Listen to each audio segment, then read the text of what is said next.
The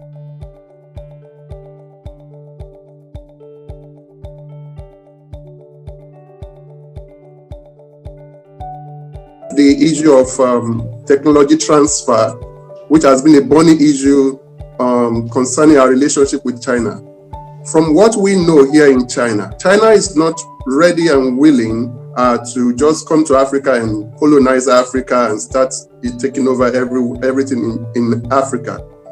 We are asking for technology transfer, but we don't have the right human capital to absorb and to utilize and localize these technologies we wanted to be transferred.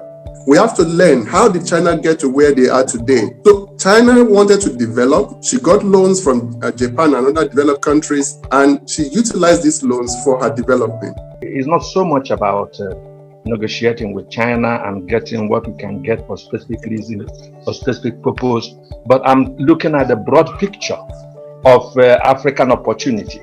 The simple miracle of China is China looked herself in the mirror, understood her peculiarities, understood the contradictions of her special circumstances, appreciated that it must not go the way of other developed countries. It has to find its own way that is suitable to her.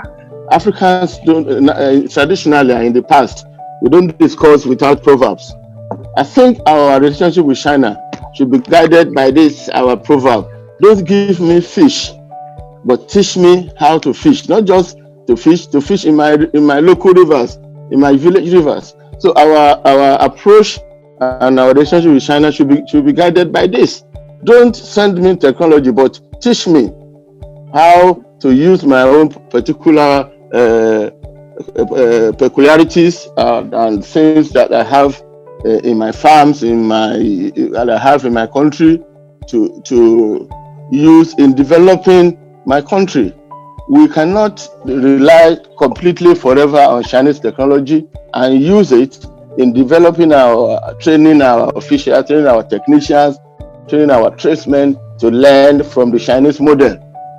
You had government that had no interest of our country at heart, that abandoned the project, terminated the contract with the Russians, and now under the so-called privatization program, gave the project to private investors that had nothing to do with iron and steel development.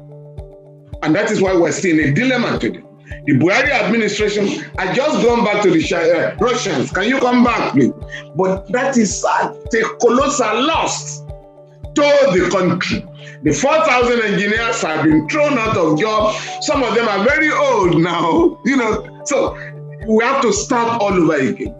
So what we need from the Chinese will be transfer of technology to Africa. We do not need the money. We don't need the loan. Because a country like Nigeria, has no business taking foreign loan.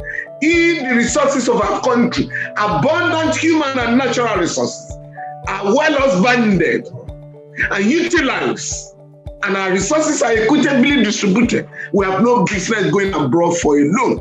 And if we lean towards a better and a cost-effective technology, you begin to see deployment of a whole lot of technologies, even in our rural areas where you don't need all of these bogus and biggest technologies.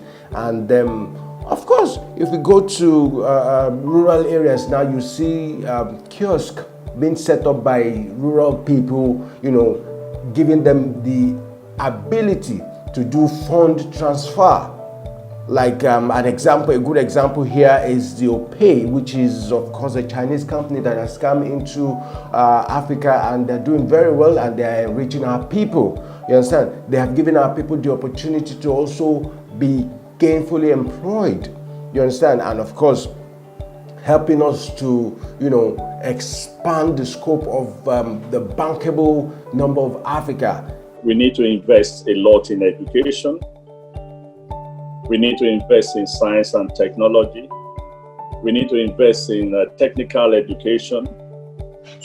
In those days, you had trade schools that sharpens the knowledge of students who went to those schools to learn trade. It was more or less like a technical education as well.